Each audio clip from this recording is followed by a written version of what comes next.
లో ఎవరికి ఓట్లు వేస్తారు, ఎవరు గెలిచే అవకాశం ఉంది అని చెప్పేసి మీడియా పోయి అడిగినప్పుడు ఎవరు కూడా కాంగ్రెస్ పార్టీకి అనుకూలంగా వేస్తామని చెప్పేసి ఓపెన్గా చెప్పట్లేదు. అక్కడనో ఇక్కడనో నవీన్ యాదవ్కు కొంత ఫాలోయింగ్ ఉన్నటువంటి వాళ్ళు వీళ్ళు చెప్తారు. బట్ కాంగ్రెస్ పార్టీకే ఓటేస్తామనే మాట ఎవరు చెప్తారు? మీరు కావాలంటే చూడండి. జూబ్లీహిల్స్లో కాంగ్రెస్ పార్టీకి ఓటేస్తాము, ఇక్కడ చాలా సింపుల్ లైన్ ఉంటుంది, ఒకటి అర్థం చేసుకోవాలి. కాంగ్రెస్కి వేస్తాము అని ఎవ్వరు అన్నారు, నవీన్ యాదవ్కి వేస్తామని కొంతమంది అంటున్నారు. కాంగ్రెస్ పేరు కూడా తీసుకోవడం లేదు కనీసం. ఎందుకంటే నవీన్ యాదవ్ కొంత లోకల్ కాబట్టి ఆయన పేరు వస్తూ ఉంది. బీఆర్ఎస్ విషయంలో పోయి అడిగినప్పుడు మాత్రము కేసీఆర్కి వేస్తాము అనేటువంటి మాట మాట్లాడుతూ ఉన్నారు. ఇక్కడ చాలా డిఫరెన్స్ ఉంది చూడండి. అక్కడ సరే ఆ మాగంటి గోపీనాథ్ గారికి ఉన్నటువంటి సింపతి కావచ్చు, లేకపోతే ఆయన చనిపోయిండు, ఆయన ఎన్రోల్ చేసినటువంటి కార్యక్రమాలు కావచ్చు, ఇవన్నీ ప్లస్ ఒక ఆడబిడ్డ పోటీ చేస్తూ ఉందన్నటువంటి విషయం కావచ్చు, వాళ్ళ బిడ్డలు కూడా బాగా గ్రౌండ్లో ప్రచారం చేస్తూ ఉన్నారు, ఇవన్నీ కావచ్చు. ఇదంతా కొంత వాళ్ళకు ప్లస్ అయ్యేటువంటి అవకాశం ఉంది, ఆ వెయిటేజ్ వచ్చేటువంటి అవకాశం ఉంది. కానీ అక్కడ మాగంటి సునీత గారికి వేస్తామని కొంతమంది చెప్తా ఉన్నారు. మెజారిటీగా బీఆర్ఎస్ పార్టీకి వేస్తాము, కేసీఆర్కి వేస్తాము అనేటువంటి మాట వస్తూ ఉంది. కానీ నవీన్ యాదవ్కి వేస్తాము అనేటువంటి కాంగ్రెస్కి అనేటువంటి నవీన్ యాదవ్కి వచ్చినటువంటి అనుకూల ఓట్లలో అంటే చెప్పినటువంటి బయటలలో నవీన్కి వేస్తామంటారు, కానీ కాంగ్రెస్ పార్టీకి దాల్తే అని చెప్పేసి ఎవడు అనట్లే. ఎందుకంటలేరు? కాంగ్రెస్ పార్టీ అంటే ఆ స్థాయికి వెళ్ళిపోయింది. కాంగ్రెస్ పేరు చెప్తే ఆ పడే ఓట్లు కూడా పడినట్టు ఉంది పరిస్థితి. నవీన్ యాదవ్కు మాత్రం కొంత ఉన్నటువంటి ఫాలోయింగ్లో నవీన్ యాదవ్కి వేస్తాము, ఎందుకంటే ఆయన ఫైట్ చేసుకుంటూ వస్తూ ఉన్నాడు అనేటువంటి మాట కొంతమంది చెప్తా ఉన్నారు. సో కాబట్టి ఇవన్నీ గమనించే ఇక్కడ కేవలం ఇప్పుడు అదే నవీన్ కాకుండా ఇంకా ఎవరికి ఇచ్చినా కానీ ఈడ మళ్ళీ వేరే తిరుగుంటుండే కథ. ఇప్పుడు నవీన్కి ఇచ్చారు కాబట్టి ఆడనో ఇన్నో కొంతమంది నవీన్కి వేస్తాము అంటా ఉన్నారు.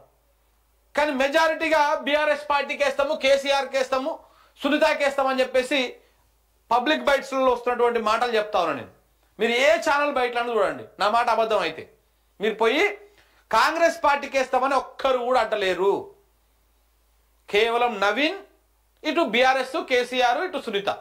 బీఆర్ఎస్కి అనుకూలంగా వచ్చినటువంటి బయటలనేమో 3 పేర్లు వినపడతా ఉన్నాయి. బీఆర్ఎస్ పార్టీకి వేస్తాము, కార్ పార్టీకి వేస్తాము, కేసీఆర్కి వేస్తాము, సునీతమ్మకి వేస్తాము, గోపీనాథ్ గారు మనదాని గోపన్న ఇట్లా అట్లా ఉండే అని చెప్పేసి ఇక్కడ అక్కడక్కడ కొంతమంది కారు పేరు, కొంతమంది కేసీఆర్ పేరు, కొంతమంది బీఆర్ఎస్ పేరు, కొంతమంది సునీత గారి పేరు ఇట్లా చెప్తా ఉన్నారు. కానీ ఇక్కడ మాత్రం కేవలం నవీన్ పేరు మాత్రమే చెప్తా ఉన్నారు. కాంగ్రెస్ పార్టీ పేరు ఎక్కడ చెప్తలేరు. ఎందుకంటే కాంగ్రెస్ చెప్పంగానే వాళ్ళకి హైడ్రా గుర్తుకొస్తుంది కావచ్చు, కాంగ్రెస్ చెప్పంగానే వాళ్ళకు ఆ ఇందిరమ్మ ఇంట్లో చూడేమో కానీ ఉన్న ఇండ్లు గులగొట్టేటువంటిది గుర్తుకొస్తుంది కావచ్చు. కాంగ్రెస్ పేరు చెప్పగానే వెంటనే ఆ ఏదిరా 200 యూనిట్ల కరెంటు బిల్లు ఎటువా అని చెప్పేసి అది గుర్తొస్తుంది, 6 గ్యారంటీలు గుర్తుకొస్తున్నాయి. ఇవన్నీ గుర్తుకొచ్చే వరకే వాళ్ళు ఎవరు కూడా కాంగ్రెస్ పార్టీ పేరు చెప్పట్లేరు. ఇవన్నీ గమనించే దొంగ ఓట్లను నమ్ముకున్నట్టుగా చాలా స్పష్టంగా కనపడతా ఉంది. దొంగ ఓట్లను నమ్ముకొని ఈ దొంగ ఓటుతోనే సరే గట్టెక్కాలి మనము అనేటువంటి ప్రయత్నం చేస్తున్నట్టుగా అర్థమవుతా ఉన్నది. మరి లేకపోతే వాళ్ళు కూడా ఏదైతే జాతీయ స్థాయిలో కాంగ్రెస్ పార్టీ దొంగ ఓట్ల మీద ఒక ప్రజెంటేషన్ ఇస్తూ ఎన్నికల సంఘానికి ఫిర్యాదు చేస్తూ ఏ రకంగా అయితే ఆందోళన కార్యక్రమాలు చేస్తూ ఉందో, ఇవాళ కాంగ్రెస్ పార్టీ కూడా నిజంగా నిక్కచ్చిగా ఈ ఎన్నికల సంఘం మీద దీని మొత్తం మీద వ్యవహారం మీద కొట్లాడుతున్నటువంటి పార్టీ అయితే కాంగ్రెస్ పార్టీ కూడా పోయి ఎన్నికల సంఘానికి ఫిర్యాదు చేసి రావాలి, చేయాలి. మీరు కావాలంటే ఎన్నికలు వాయిదా వేయండి, ఈ దొంగోట్లను మొత్తము మీరు ప్రక్షాళన చేయండి అని చెప్పేసి ఒక రిప్రజెంటేషన్ ఇచ్చి రావాలి. ఇచ్చొస్తారా? ఛాన్సే లేదు. ఎందుకంటే నమోదు చేయించిందే వీళ్ళు ఇలా స్పష్టంగా కనపడతా ఉంది.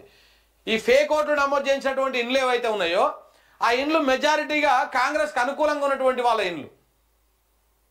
వాళ్ళకు ఇక ఆ కొడంగల్కి వెళ్ళి కొంతమందిని, అక్కడికి వెళ్ళి కొంతమంది తీసుకొచ్చి ఇక్కడ ఓట్లు నమోదు చేయించారు. ఇప్పుడు కొడంగల్ ఎన్నికలు లేవు కదా, ఇప్పుడు రాష్ట్రం అంతా ఎన్నికలు అయితేనేమో ఎవరి ఓటు ఆనూరులోనే వేయాలని అనుకుంటాడు. ఓన్లీ ఉప ఎన్నికలు జూబ్లీహిల్స్, ఇది రాష్ట్రంలో ఎక్కడున్నాడని ఇక్కడ ఓటు నమోదు చేయించుకొని దొంగ ఓట్లు నమోదు చేయించుకొని వచ్చి ఓటు వేసే అవకాశం ఉంటుంది. సో కాబట్టి ఈ రకమైనటువంటి ప్రయత్నాలు జరుగుతూ ఉన్నాయి. ఇది చాలా డేంజరు, ప్రజాస్వామ్యానికి ప్రమాదము.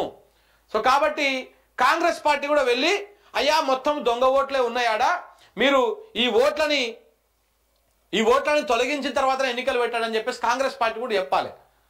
అప్పుడు నిక్కచ్చిగా జరిగినట్టు ఎన్నికలు. లేకపోతే ఇక దొంగ ఓట్లు నమ్ముకొని గెలిచినట్టే, దొంగ ఓట్లు నమ్ముకొని ఎన్నికలు జరిగినట్టే అవుతుంది కథ.